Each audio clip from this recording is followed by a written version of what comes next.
Apa hukumnya chatting dengan akhwat yang belum mahram? Apa hukumnya chatting dengan akhwat yang belum mahram? Ya.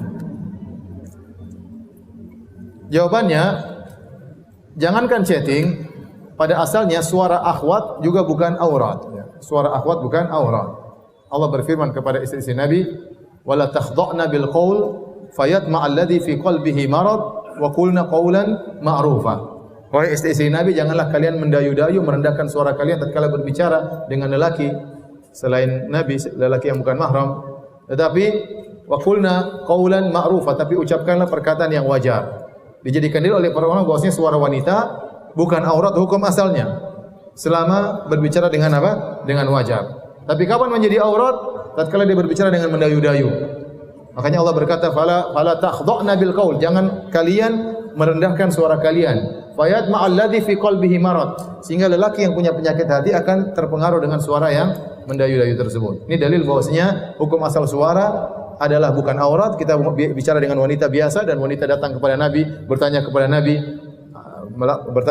Ini sering tersebut dalam hadis-hadis. Ya. Dan Nabi mendengar suara tersebut dan jadi masalah. Berarti suara wanita bukan aurat. Yang dilarang suara tersebut menjadi berpengaruh tatkala diucapkan dengan mendayu-dayu, terlalu meliuk-liuk suaranya, ya, maka ini menjadi fitnah, ya. Apakah lelaki bisa terfitnah dengan suara? Bisa. Tatkala wanita tersebut bicara tidak sesuai dengan hajatnya, ya.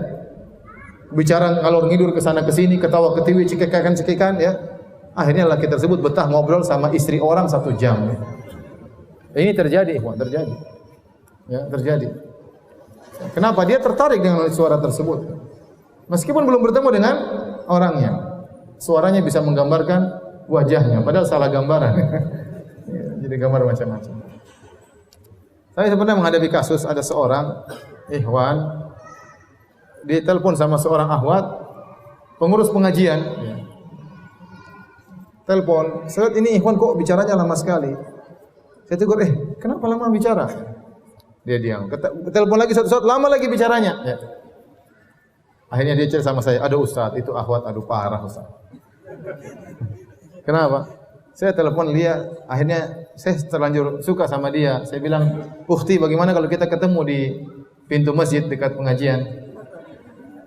Terus kata ukhtinya, "Aduh nanti saya sama suami saya." "Loh, kamu sudah suami, kenapa enggak bilang dari tadi? Saya sudah terlanjur suka," katanya.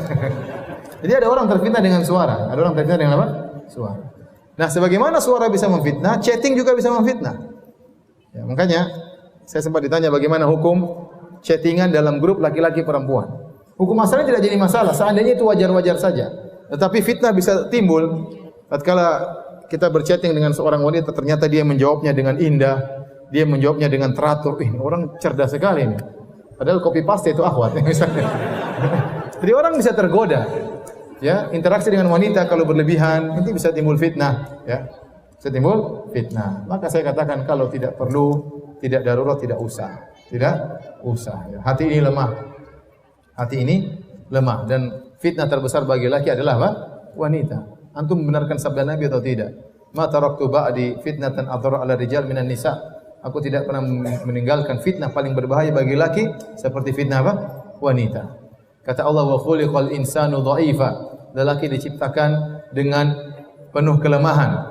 Ya, salah seorang salaf menafsirkan ayat ini, yaitu seorang lelaki ada wanita lewat, maka dia tidak mampu untuk menundukkan pandangannya. Maka dia pun melirik kepada wanita tersebut. Tidak mampu dia tundukkan pandangannya, penasaran, akhirnya dia ngelirik. Waktu dia ngelirik, ya, dia tidak bisa apa-apa. Fa'ayu syai'in adhafu min hadza. Maka apakah yang lebih lemah daripada ini? Ada istri orang lewat, antum penasaran lihat, cantik. Terus ente ngapain? Itu istri orang. Ente cuma ngiler doang. Itu istri orang. Akhirnya sakit hati. Pulang ke rumah lebih cantik tadi daripada istrinya sendiri. Lebih sakit hati lagi. Menyiksa diri ya. Makanya saya bilang fitnah wanita itu bahaya. Jangan pernah main-main dengan fitnah wanita ya. Ya.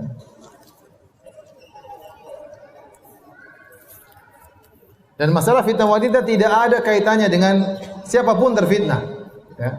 Mau orang awam, mau seorang sudah ngaji, mau jenggotan, mau gak ada jenggot, semua sama saja. Hati-hati. Ya, karena fitnah wanita sangat berbahaya. Jadi intinya, chattingan dengan wanita yang bukan mahram tidak mengapa selama itu wajar dan itu sesuai dengan kebutuhan. Adapun kalau semakin asik blokir saja. Jangan ragu-ragu untuk blokir.